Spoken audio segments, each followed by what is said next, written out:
They found it buried in the ground, cold, humming, waiting. At first, it looked like a machine, complex but dead.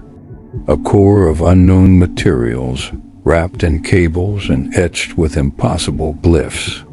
But then it twitched. It breathed. And suddenly, it wasn't dead at all. The SCP Foundation classified it SCP-003. SCP-003 is composed of two primary parts. The first, known as SCP-031, is a biomechanical construct, part machine, part flesh. Its structure is constantly shifting, regenerating, adapting. The second component, SCP-003-2, is an advanced set of computing systems believed to control or suppress the biological mass. When connected, SCP-031 is docile. But if the connection is broken, the transformation begins. When Foundation agents first secured SCP-003, they underestimated it. It appeared inactive, dormant. They transported it in a containment shell, unaware that SCP-003-2 was preventing a full awakening. During transit, the connection weakened. Temperature inside the shell rose. Sensors detected spikes in electromagnetic output. And by the time they reached Site 15, SCP-003-1 had begun to change. The containment team recorded the first growth event 37 minutes after arrival. Thin, fibrous strands emerged from the surface. Veins, capillaries, neural threads. A biological nervous system was forming around the device. Yet when the core was reconnected to SCP-003-2, the growth halted and retracted, almost as if it knew it was being watched. Further study revealed the horror beneath the surface. SCP-003-1 was not just mimicking life. It was life. It had cells, DNA, bone-like structure, but its genome didn't match anything on Earth. Not fully. A partial overlap with human DNA ones detected roughly 30%. The rest was unknown. And the more they studied it, the more it learned. SCP-003 began adapting to the presence of Foundation researchers. It displayed bioelectric pulses in response to speech. It shifted temperature depending on who entered the room. And after 3 weeks, it began emitting faint vibrations almost like speech. But no pattern could be decoded.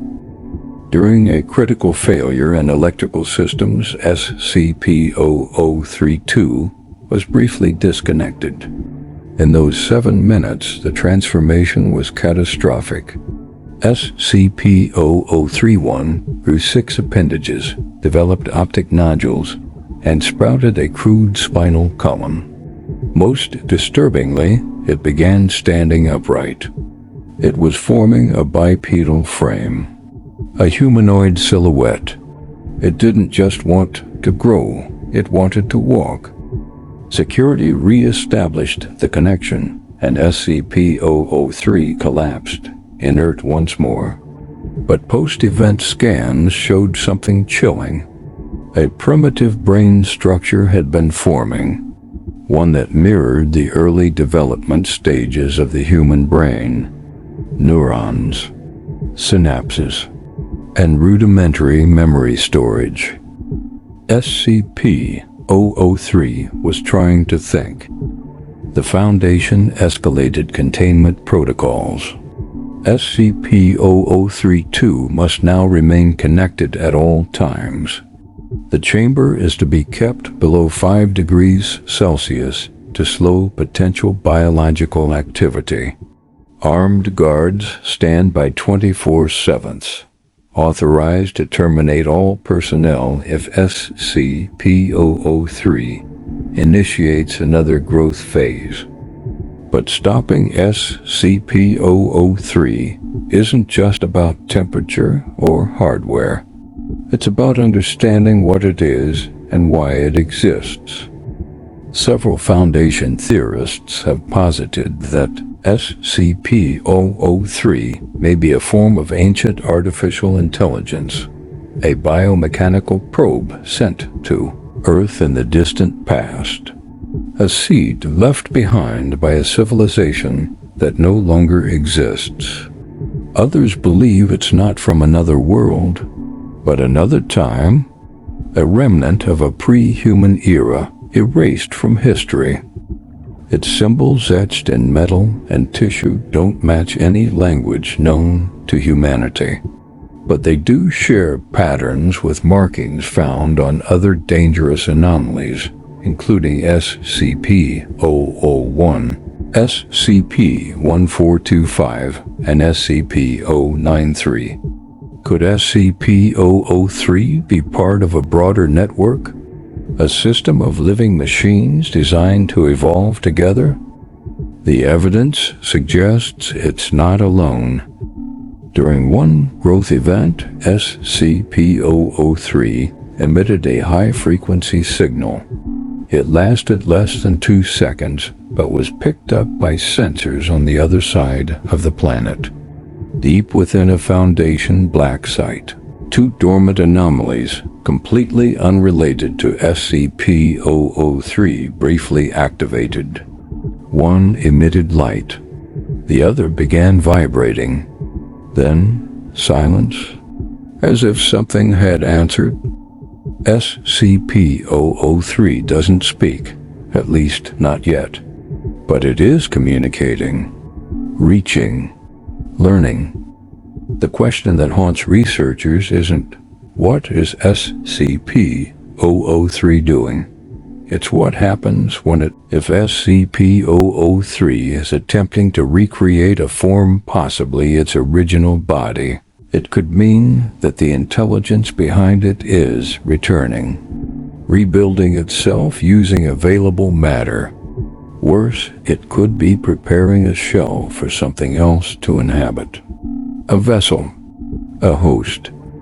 The growth patterns follow intelligent design, not chaotic mutation. That means SCP-003 is building toward a goal. But no one knows what that goal is.